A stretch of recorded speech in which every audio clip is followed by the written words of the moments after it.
Assalamualaikum warahmatullahi wabarakatuh.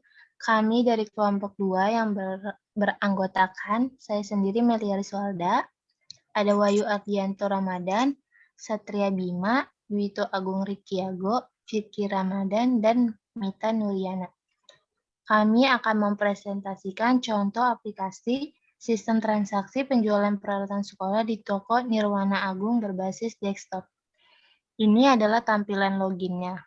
Jika ingin login, kita harus memasukkan username dan password. Lalu, klik tombol login dan akan muncul login berhasil, lalu klik OK, dan akan muncul tampilan halaman utama. Saya akan menjelaskan data master karyawannya. Bisa klik karyawannya. Lalu jika ingin memasukkan data, kita harus memasukkan nomor ID, nama, jabatan, jenis kelamin, dan alamat. Lalu klik tombol simpan agar datanya tersimpan. Jika ingin menambahkan data, klik tombol tambah data. Lalu kita bisa mengisi ulang data yang ingin kita tambah.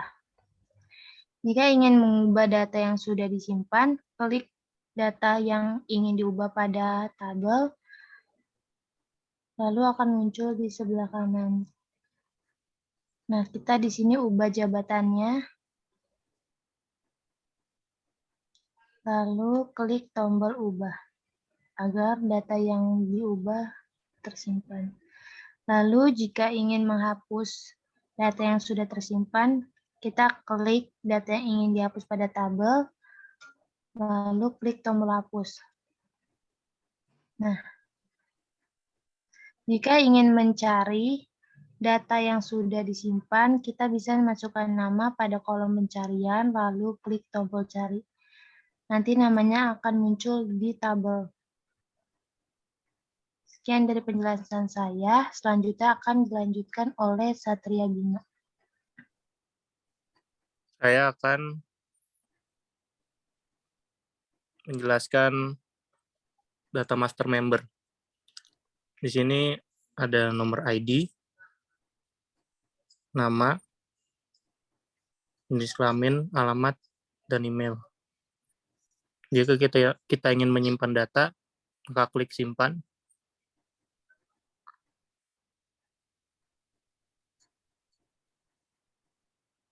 Jika kita ingin mengubah datanya, maka kita ganti kelaminnya menjadi perempuan misalkan. Klik ubah. Jika kita ingin menghapus data, maka kita ngeklik nama yang ingin kita hapus. Pencet hapus. Jika kita ingin mencari nama, misalkan namanya Wahyu, kita ketik namanya Wahyu, lalu klik cari. Yap. Sekian dari saya, selanjutnya akan dibacakan oleh Dwito. Nah, di sini saya Dwito akan menjelaskan data master form produk. Pertama, di sini ada kode barang, ada nama barang, harga barang, dan jumlah barang. Jika ingin menambahkan data, kita bisa isi form tersebut, lalu kita klik simpan, nanti datanya akan tersimpan pada tabel sebelah kiri. Lalu jika kita ingin tambah data, maka kita klik tambah data, nanti form yang sebelah kanan itu akan otomatis kosong, lalu kita bisa isi data tersebut untuk menambah data selanjutnya. Jika ingin mengubah data, kita klik data yang ada pada tabel, nanti data tersebut akan masuk pada form yang sebelah kanan tersebut, nanti kita bisa ubah, lalu kita klik ubah, nanti data tersebut akan berubah dengan sendirinya dan masuk akan ke tabel. Jika ingin menghapus data, kita pilih data yang ada pada tabel, lalu kita tinggal klik button hapus, lalu data tersebut akan terhapus. Lalu jika ingin mencari, kita tinggal ketik saja nama barangnya apa, lalu kita klik button cari, maka data tersebut akan tampil. Nah, sekian dari saya, dan selanjutnya akan dijelaskan oleh Fikri. Baik, saya Fikri. Di sini saya akan menjelaskan data master bagian form supplier. Yang pertama, masukin dulu data ID suppliernya, kemudian nama suppliernya, misalkan Fikri. Kemudian nama perusahaannya, lanjut nomor telepon, kemudian alamat, dan email. Jika sudah semua, klik tombol simpan. Maka data otomatis akan tersimpan di tabel sebelah kiri. Kemudian jika ingin mengubah data, pilih data mana yang mau diubah. Terus pilih lagi, misalkan mau ganti namanya jadi Mita. Kemudian jika sudah, kemudian tekan tombol ubah. Ya. Selanjutnya, jika ingin mencari data yang sudah tersimpan, tulis saja namanya. Kemudian tekan tombol cari. Kemudian jika ingin menghapus data yang sudah tersimpan, yang pertama pilih dulu datanya mana yang mau dihapus. Selanjutnya klik tombol hapus. Selanjutnya akan dilanjutkan oleh Wahyu.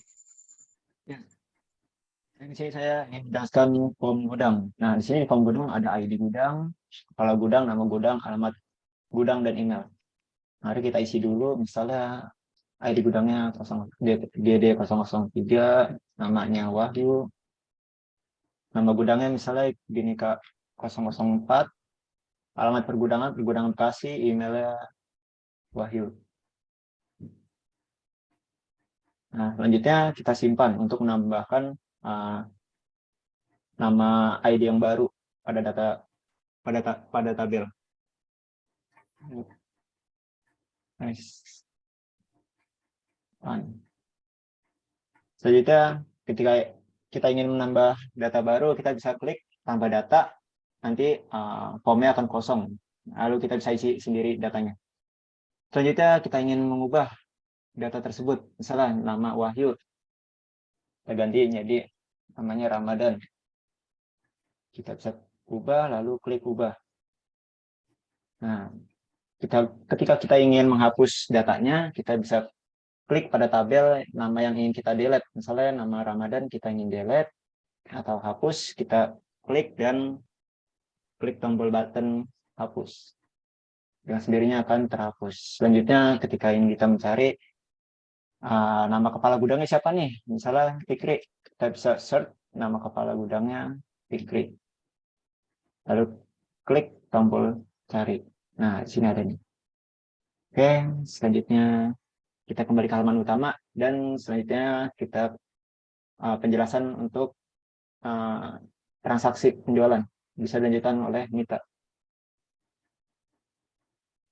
Selanjutnya saya Mita Nuriana ingin menjelaskan bagian transaksi penjualan. Misalkan di situ kan nomor transaksinya itu TR004. Nah, kita masukkan dulu ID customer misalnya ID 0004. Terus misalnya nama customernya Mita. Terus ID barang misalkan BKT 0001. Terus nama barangnya buku tulis. Terus misalkan kita masukkan harganya 5.000 misalkan. Terus jumlahnya itu misalkan kita beli 2. Nah, ketika kita klik tambah, maka data yang kita inputkan akan masuk ke dalam tabel. Nah, selanjutnya misalkan kita membeli 2 barang nih. Masukkan lagi ID barangnya misalkan BKG, misalkan BKG 002. Terus nama barangnya buku gambar. Terus harganya misalnya 7.000 rupiah. Terus jumlahnya 3.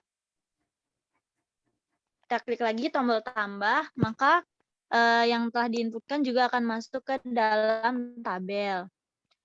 Misalkan kita tidak jadi nih membeli buku gambar, kita tinggal klik aja buku gambarnya. bisa diklik hapus. Misalkan kita tidak jadi membeli. Maka total pembayarannya akan kembali ke jumlah dari buku tulis 10.000.